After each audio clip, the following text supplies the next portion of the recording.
you all to the guest lecture on cloud computing.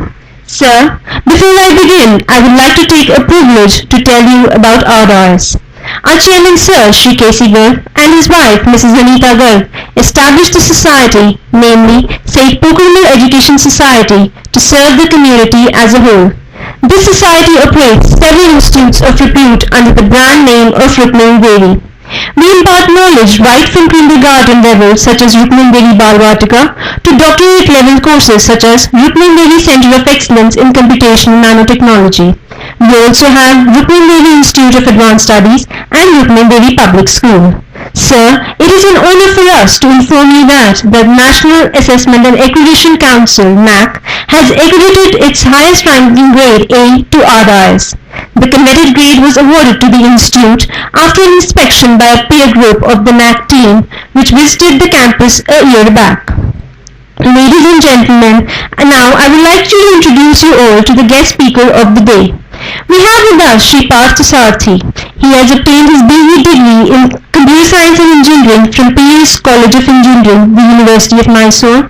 He is an MBA in Strategic Management from Charles H. Kelstadt Graduate School of Business, the DePaul University.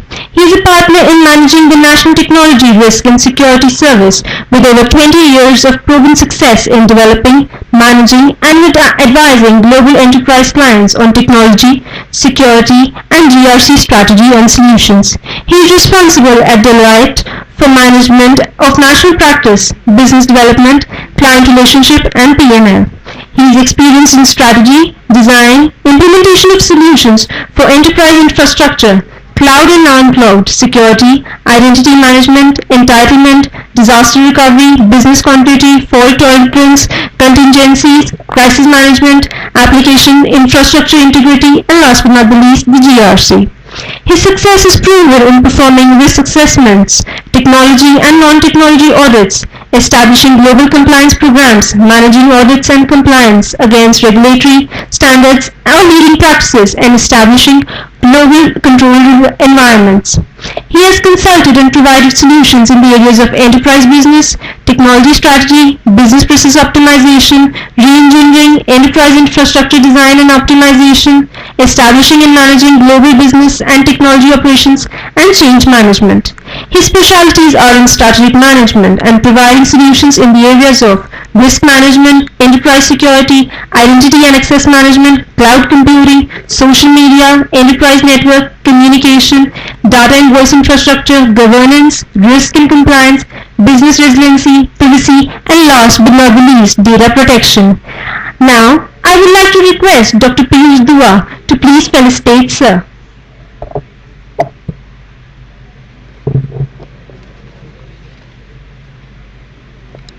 Please give a huge round of applause.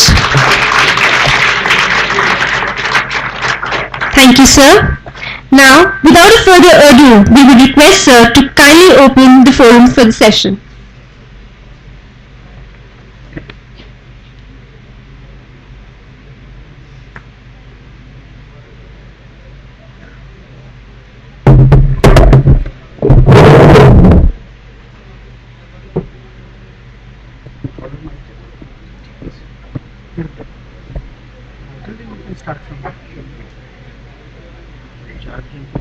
Okay, sir.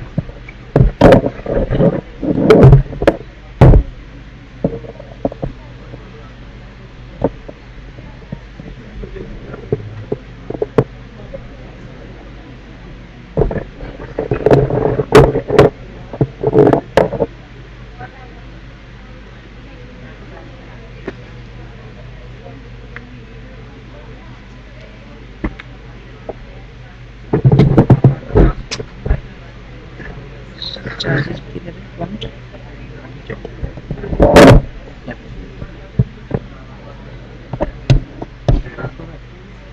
हाँ sir colour mic देखो colour mic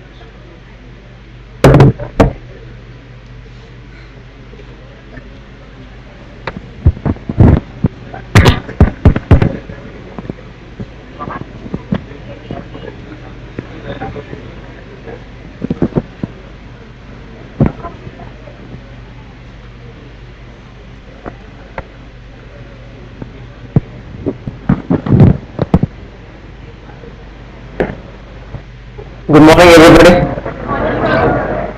My name is Sri Parthasarathy, and it's a pleasure for me to be standing here before all of you.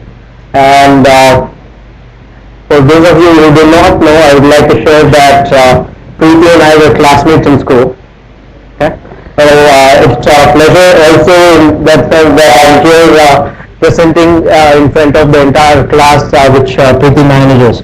I manage the National Technology Risk and Security Services Practice for AIF, and I've been in the industry. I've been in the industry for about 22 years now. Both global. I was in the US for about 15 years and been here in India for the last 7 years. And what I really like is, I think, in terms of how the institutes and colleges are changing these days in terms of providing students more insights from an industry perspective. So what I will do is, the way I plan to section my talk today is a combination of one where I'll present the first half an hour on cloud and give you some thoughts on that. And the next half an hour I'll spend on possibly talking a little about Deloitte, and then more of an interactive session on what the industry is expecting from all of you. And I would like these particular sessions to be as interactive rather than me just speaking with you, because as much as you learn from me, I would like to learn from you in terms of what the expectations of you people are from the industry. Okay?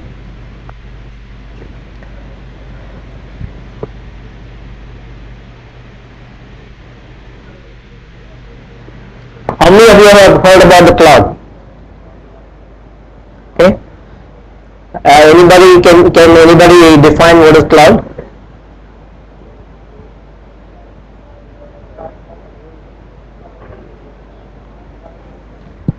Sir, cloud computing. Mike, do it. Cloud.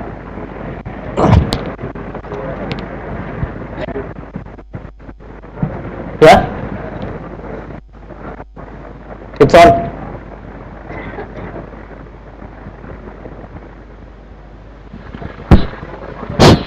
Thank you, sir.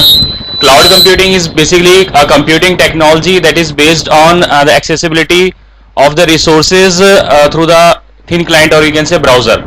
All the things that computing, that is memories and other resources that can be accessible through browsers. That is basically cloud computing. Anybody else? Any definitions of cloud? All of you are second year or third year MCA students, right? First year also? So there's enough resources out there on cloud computing. So I would like to get at least one good definition of cloud computing from this class here today. Sir, basically, according to me, cloud it provides three services: infrastructure as a service, platform as a service, and software as a service. Okay. And Great. Okay, go ahead. and in the software as a service, like the good example is like Google Docs, which we access nowadays, and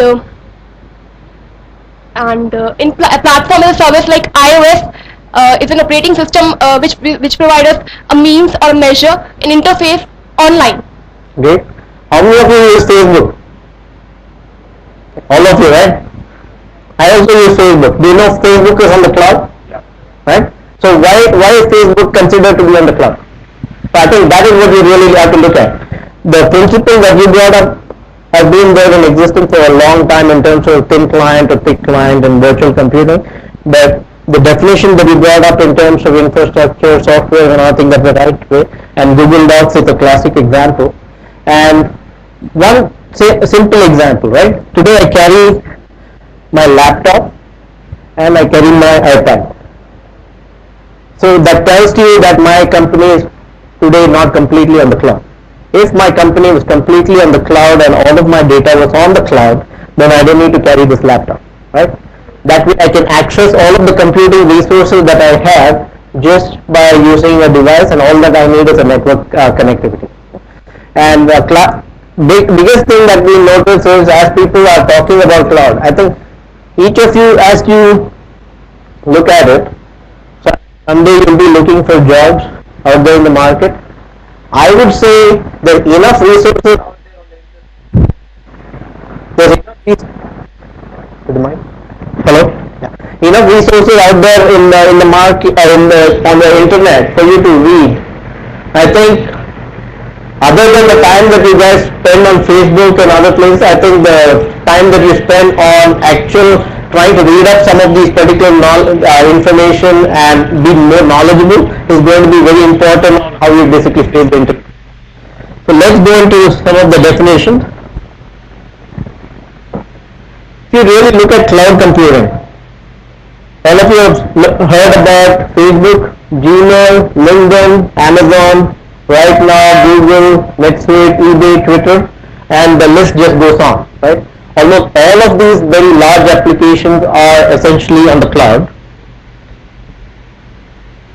and they fall under categories of personal application, which anyone and every one of us want to use. But again, now if you look at some of these applications, if you take Facebook, a lot of corporates are adopting Facebook as a form of communication, so it becomes an enterprise application. Then you have consumer applications like Amazon and eBay. How many of you know that Amazon provides cloud services? What kind of cloud services that Amazon provides? Platform services. Okay. Okay. So why is it that people go to them? Maybe because the cloud is pay as per usage. Okay. That's why using cloud would be a great opinion, because you don't have to buy the whole thing, but pay as per usage. Very good point. Then you're looking at business applications. You have right now you have a variety of applications which are all hosted on the cloud. Now we'll go into some of the things that you brought up. For a second, how many of you live in an apartment? Any of you live in apartment? All of you live in houses? Nobody lives here in an apartment or a tall building, multi-story building? Okay. I guess I come from Gurgaon, so that is very common there. So, but okay, the good example for cloud computing is if you take a multi-story building, right?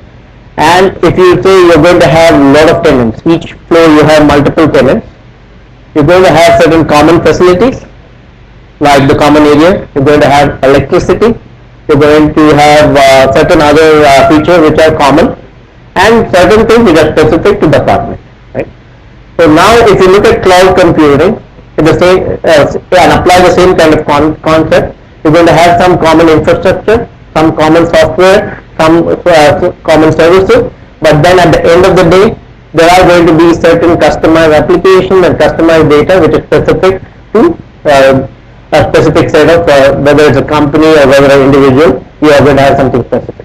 Now within an apartment, for the common services, what do? They essentially say this is the overall charge for electricity, this is the overall charge for the common area services for managing all of that, and then what they do is they equally divide that. You pay rent or you pay whatever is your fixed monthly fee for your apartment. In addition to that, there are some common charges that are charged.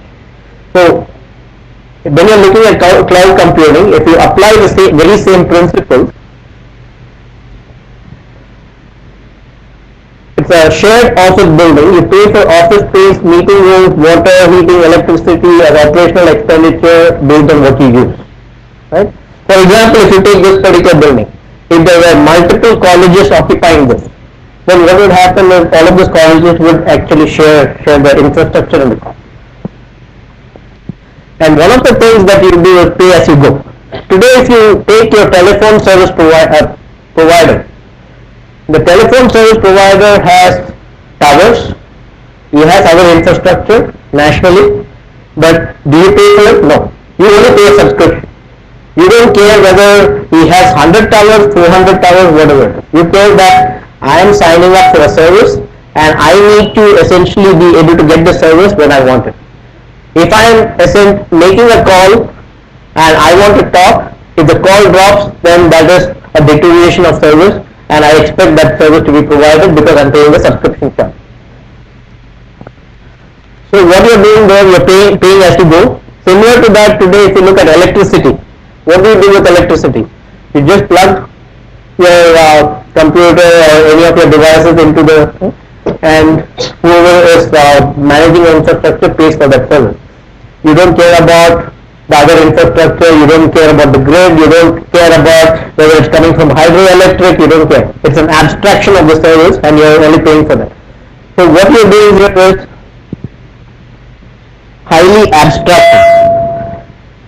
You don't really need to know, for example, today as you're accessing Facebook, most of you possibly don't care where your data is, where is it. That is something that you should possibly look into, because from a privacy perspective there are issues.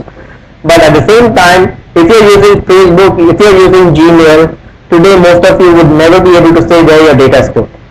It is somewhere stored somewhere, and you really don't know whether your pictures, images, personal information are being shared, not shared. But at the same time, you like the service, you love the service, you want to use it, and it's the question of how it actually rendition to you. So it's very highly abstract. Immediately scalable. Today, if you want Gmail, you want 10 GB, you want 10 GB storage space, you want 100 GB storage space, you want 1 terabyte storage space, they'll provide it to you as long as you want to pay for it. There are certain standard services that they provide free of charge, but at the same time there are a lot of other charges. If you take Gmail and if you want to implement Gmail as a corporate in the corporate, then the corporate has to pay for that. Then multi-tenancy. You're using the same common infrastructure and then multiple people are going to be using it.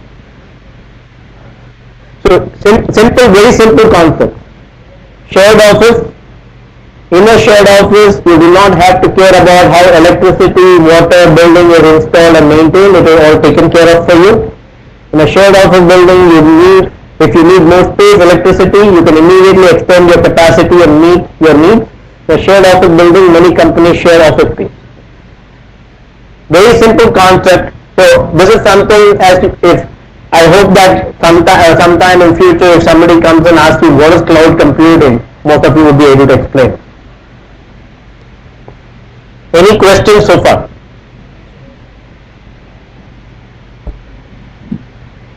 Now coming to the point, I didn't get your name. Now coming to the point that Shivani brought up. Software as a service, platform as a service, infrastructure as a service. Anybody wanting to expand what is a software as a service? All of you are MCA students. Can you give me a software as a service example? Hello sir, my name is Ashwini Bansal. As per me, I think that all the services, the software which we use in our systems, means laptop or computer, if same service, same features are available through internet, that means through browser we are accessing some website, and that website or that software, that application is giving us same facility. That falls in the category of software as a service. So what is the difference between when it's on your laptop and when it is on the... So the difference is that when it is on our laptop, we are using the resources of our laptop. We are wasting our money on other things. Okay, whereas if the resources are used from the server through internet, same resources can be used for multiple users, and it will be, I can't say that 100% utilization of resources, but I can say that 90% will be used. Partially right, so I'll explain to you. When you're looking at software as a service, he is perfectly right in terms of using it from the internet or using it on your laptop. However, whether you're running the software on the internet or on your laptop, the computing resources that it will utilize will be the same. However, what you really need to give thought to is the licensing. Today, if you need to have Microsoft Office on your laptop, you will have to pay for that license, right? So that is what we call as, how many of you understand the concept of a capex and opex? Capital expenditure and operational expenditure. Maybe some of these people should sit in the MBA class for this. Okay. Capital expenditure is when you have to pay the money upfront for something and you are going to buy that upfront. Simple thing, right? Today, if you need to have a laptop, it's a capex, you basically buy it. Whereas if you get the same laptop on a rental, then it's treated almost like an opex. That is sort of the analogy that you can draw in terms of organization. So today, look at an organization. If they want to go into cloud computing, software as a service, rather than buying all the software, they're going to go to a cloud computing provider and say, you buy all of the software, you're going to share that particular software with multiple people, and I'm only going to pay you rental or subscription for usage of that. So for today, how many of you, any of you have an account with any of these companies which provide DVDs or movies online, Netflix or anything? So what do? They buy the movie rights and they have the ability to rent these. So they provide you a rental of that, either online download or they actually give you the DVD. So it's a rental that they provide. So that's the difference in terms of the money that you have to spend. And then the moment you actually implement that software on your laptop, then you have other headaches like managing it, maintaining it, periodically upgrading the software or fixing patches and other things. All of a sudden, look at it that all of those challenges have gone away from you. Today, then, for example, if this was a thin client, very easy, right?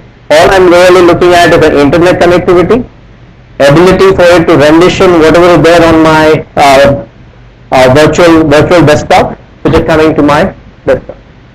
Sir, Yeah.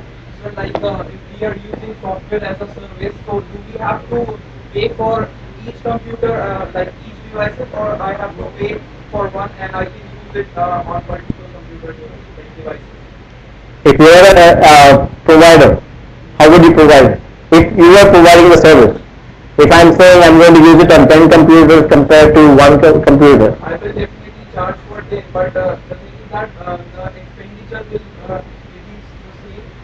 Like cloud computing is basically used to to reduce the expenditure on this correct? software, Correct. so that I should not purchase the license for each individual devices. Correct. So do I have to pay for each device to use the cloud computing? It depends on whether they're going to use it at the same time. If they're going to use it at the same time, then you'll have to pay for it. You have to pay subscription. However, if you're saying that I'm going to essentially get a subscription from the provider for 24 hours and I have 3 shifts operating, then you may not need to pay for each person. The question of how do you basically sign up for the service? There are different situations. It's the way you slice and dice this particular service. And I'm hoping that some of you futuristic are going to be entrepreneurs who are going to be providing these kind of services. So I think these are things that you should be thinking about. For example, if you're looking at master of computer applications, it doesn't mean that you only need to go into a traditional job. Maybe one of these days, one of you will have an application like a Facebook or something like that where globally it will be recognized. So think out of the box and look around you of what are those kind of services which can possibly be enabled by application services that people will be looking for. I think that is what you should be looking at. How you basically commercialize it, how you provide the subscription, again that's more commercial If we purchase one software, like if we get a license for a software, it cannot be used on some other devices once it is being registered on that device. correct. So the same license from cloud computing, can it be used for? Because the licensing, when you look at the computing software for cloud, it's a different kind of a model. And these providers, when they subscribe, for example, if they're going to Microsoft Office 360, okay, they will have a different kind of subscription licensing model with Microsoft, whereby they can take the software, do certain value additions, and provide the services to end customers. Platform as a service wants to take crack at what is platform as a service.